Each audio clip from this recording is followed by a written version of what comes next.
About a month ago, I opened up about the peptides I've been using, and one of those was Retatrutide. And honestly, the benefits I've noticed on Reta have completely changed my opinion on so many different things. My food noise is quiet. My discipline is high. My training is consistent. I'm energized. And day to day, I genuinely feel better than I ever have before. And overall, I genuinely feel really, really good. But there are a couple side effects I've noticed that are genuinely concerning. Maybe not a red flag right off the bat, but definitely an orange one. And here's the thing, my health is good.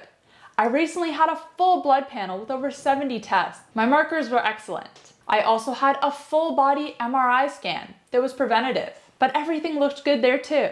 But there are two health markers that I've noticed myself that I'm not very happy with. So stopping Reta isn't a panic decision, it's a data-driven one. And I'm hoping this video might shed some light on people who are experiencing something similar. Now, I've been covering peptides a lot on my channel this year. My full peptide explainer video and also my original results on Reta are gonna be linked above if you're new here. Today is a continuation of that story, because as a nutritionist, my goal is to help people improve their metabolic health, to lose weight, improve insulin sensitivity, control their blood sugar, feel good day to day. And that shouldn't feel like restriction, that shouldn't feel impossible. So for certain people, tools like Reta and other peptides can help you feel better during the process. But, and I say this in almost every peptide video I post, the foundation has to be there. You have to be eating healthy, moving your body, getting enough sleep, doing all the little things right. Reta can help with discipline. Reta can help you to make better food choices.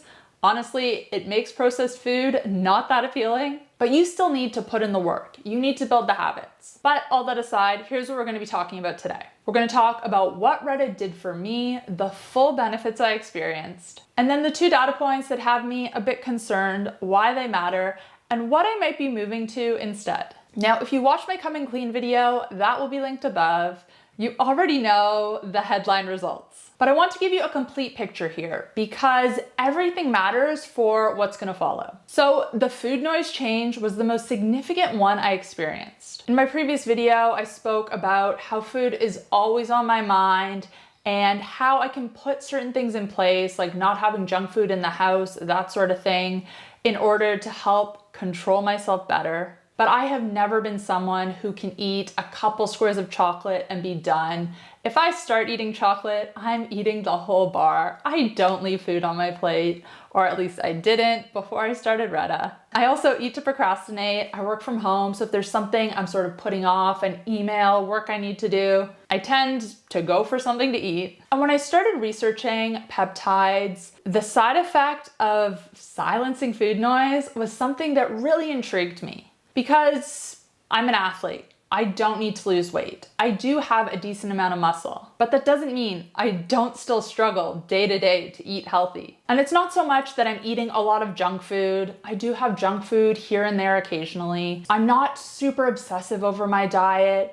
I will eat out at restaurants. I'll have seed oil occasionally. That's okay. Majority of the time I eat at home. I make my own meals. I have enough protein. I have enough fat. I eat whole foods. And I feel really good this way. But the mental battle can be exhausting. And I know a lot of you relate. So that was my main reason for wanting to try Retatrutide. And let me tell you, as soon as I started it, within 24 hours, that food noise was gone. I spoke about this in my previous video, but typically when I would have a thought of food, when I'd be trying to do some work and think, I could get something to eat. As soon as I started Reta, that thought would come into my mind. I'd go over everything in my fridge, everything in the house, and I'd think, meh, I don't really want any of that.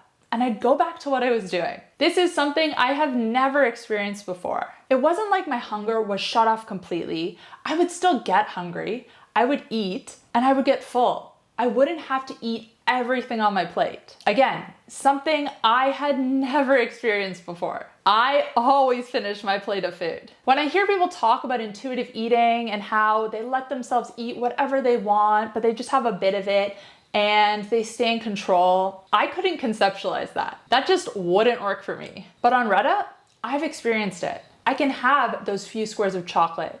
I can have a couple bites of cake. I don't need to eat it all. I eat when I'm hungry and I get full. Beyond food, and I also spoke about this in my previous video, My discipline was heightened. I have strength trained for years. I'm an ice hockey player, so I play that competitively. We're in the off season right now. But sticking to a consistent workout plan, especially in the gym, has been pretty difficult for me. But let me tell you, on Reddit, my discipline is heightened. I said in my previous video that I don't think I've missed a strength training workout since I started it. And that was a couple months ago, and I think that's still true. My energy was high, my motivation was high. I did experience some sleep disruptions within the first couple of weeks, and that was a little bit brutal. That almost turned me off it completely because sleep is so important. And I thought to myself, okay, I'm not sleeping, I'm not super tired during the day, but this can't be good for me. And anything that is making it harder to sleep, probably not great. Now, the reason for that, I think, is because Retatrutide increases glucagon. It puts you into a deeper state of ketosis. And it's pretty well known that when you're in deep ketosis, it is harder to sleep. You're basically just revved up. And that is honestly how it felt. Like I felt my heart beating a bit faster. We'll get into that a little bit later. And I felt like I was just super switched on. Now, after a couple of weeks, that did improve a bit. I was able to sleep better, not excellent, but definitely a lot better. And part of that, I think, was increasing my carbohydrates in my diet just to kick me out of ketosis a little bit. Because when you're on Retatrutide, because your glucagon is high, because you are getting into ketosis easier, you can have more carbs and still be in that fat burning state. But just getting it a little bit lower definitely helped me with sleep. Now, the dose of Retatrutide I've been taking is definitely a microdose. It's always been under 1 milligram. So the positive results I experienced are pretty impressive, considering that the clinical trials use a lot higher doses. But now let's get into the two health markers that are concerning me: resting heart rate and heart rate variability. These are two of the most reliable markers of cardiovascular health and nervous system recovery that we have access to through consumer wearables. And both of mine have considerably moved in the wrong direction. So you're probably familiar with resting heart rate. This is your heart rate at baseline. Typically, mine was in the high 40s, low 50s, but as soon as I started Reta, it jumped to the high 50s. So still a good resting heart rate considering my age, but that is a pretty significant jump. And this can be explained by the increase in glucagon, by the increase in metabolic rate. That's one of the reasons that Retatrutide works so well for weight loss. It increases the amount of energy you're using, the amount of calories you're burning. But a lower resting heart rate generally indicates better cardiovascular fitness and heart efficiency. An increase of close to 10 beats is significant. Now, some people say that they notice their heart rate go back down after a couple of months. For me, right now, at about 3 months, that was not the case for me. It's still hovering around those high 50s. Now, the other number that moved is heart rate variability, or HRV. And this, if you're not familiar, it's basically the variance between your heartbeats. And these are very, very small changes. You wouldn't be able to notice these if you check your pulse. They are like millisecond. This difference can only be tracked using specific wearables. But basically, if your heartbeat is the same distance apart continuously, it means that your body isn't adjusting to changes as quickly.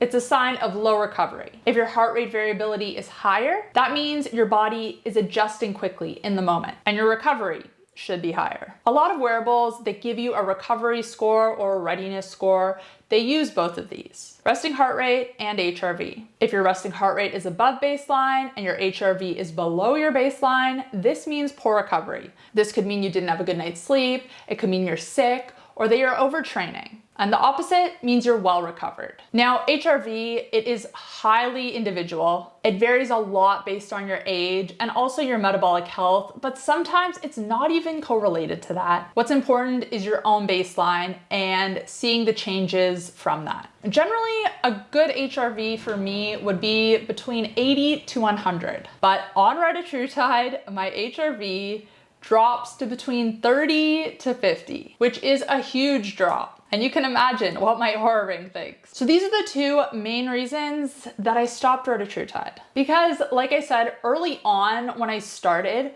I could really feel that I was revved up. And that was a bit of an off-putting feeling. Now that feeling definitely stabilized, but my numbers didn't. And it's a bit tricky because I don't know how much weight to put into HRV. When I used to track my readiness score on my Whoop and be a little bit religious about it, there would be times when I would wake up, feel great, feel like I had an amazing sleep, and my HRV would be low, and I'd have a low readiness score. And also the opposite. I felt like I had a bad night's sleep, like I didn't feel well rested, and my readiness score would be good. Now, of course, there were other times where I was actually sick or getting sick, where my HRV would be super low, and yeah, that would make sense. There was also a point in time where my HRV dropped significantly, and then I found out that I had low iron, and when I supplemented, it went back up. So there's definitely something to it. Let me tell you, my time on Retta overall, I have felt really, really good. Like I said, I've been super disciplined. I haven't had too many days where I felt groggy, tired. I haven't had too many days where I feel like I need to skip a workout. So this is something that I've been thinking about a lot. And then there's also the fact that resting heart rate and HRV change depending on where you are in your cycle. Men don't have to deal with this. They're the same every single day. But for women, during the second half of our cycle, resting heart rate goes up and HRV goes down. That would be extremely frustrating to see when I was trying to track my readiness score and see if I could do a workout that day. Because no matter what, during the second half of my cycle, my readiness score was never going to be the same as in the first half. But does that mean that you're not actually ready to work out and that you can't push yourself? Maybe to an extent. We definitely have more energy and can work out harder during the first half. But that doesn't mean we need to totally shut down during the second half. Anyways, I'm rambling a little bit, but that's sort of where my head has been at. Now, I want to be clear on the full context here because I think this matters. As I said before, I've recently had a few full blood panels done, one before starting Retta and one after. And my numbers on both were pretty similar. They were good before and they were good after. So this isn't a situation where my health is compromised. I was more or less trying Retatrutide in order to optimize. But for a lot of people, the pros will outweigh the cons. I do still think this is a very powerful tool for a lot of people. And like I said, there were things I did that made the side effects less so. Eating more carbs. I haven't mentioned this today, but supplementing electrolytes. A dry mouth was something that I experienced a lot of early on. And I drink a lot of water.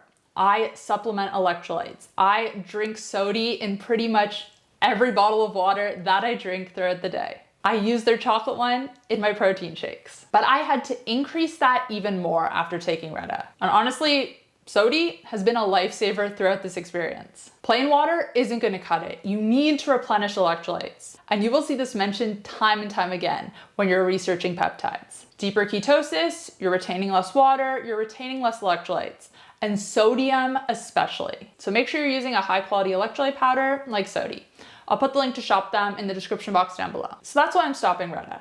But what am I going to be doing next? Because I'm not walking away from peptides entirely. Right now, I'm considering switching to a microdose of tirzepatide. And I want to explain the difference because they're not interchangeable. Tirzepatide is a dual agonist. It targets GLP-1 and GIP receptors. Retatrutide is a triple agonist. It adds glucagon on top of that. And that glucagon component is what contributes to more aggressive fat loss. It's also what increases ketones. So for someone whose main goal is weight loss, yeah, Retatrutide might be for you, but that's not my goal. I'm more focused on decreasing food noise and increasing focus elsewhere. And tirzepatide's dual mechanism should be able to address that. Studies done on tirzepatide show that it only increases resting heart rate by a few beats per minute. So I'm also hoping that it doesn't have the same effect on HRV either. So where am I now? Currently, I am tapering off Retatrutide. Then I'm gonna take a full break, not take any peptides, clear my system entirely, and then I'll start with a microdose of tirzepatide. So if you wanna know my experience with that, make sure you're subscribed. Now, I've said this before and I'll keep saying it. These peptides are powerful tools. The GLP-1 class specifically has genuinely changed how I think about behavior change and food noise in a way that no amount of discipline or habit stacking ever did. But they're tools, not a solution. You need to have the foundation in place. You need to be eating well, exercising, sleeping well, managing your stress. If you're not doing all of that, yeah, you might get some weight loss results while you're on these peptides, but if you ever stop them and you haven't made the proper habit changes and built the proper habits, then you're just gonna gain all the way back. You're gonna be exactly where you started. Now, I did a video probably a month or two ago about how to properly stop GLP-1s without gaining the weight back. So I will link that on the screen now if you wanna check it out next. I'm also gonna link my peptide playlist. In that, there's videos on Retatrutide specifically, on GHKCU, on tesamorelin, which is a peptide that targets visceral fat specifically. So if you wanna know more about peptides, check out that playlist. And if there's another peptide you would like me to make a video on, leave it in the comments down below. Thanks guys for watching, and I'll see you in the next one.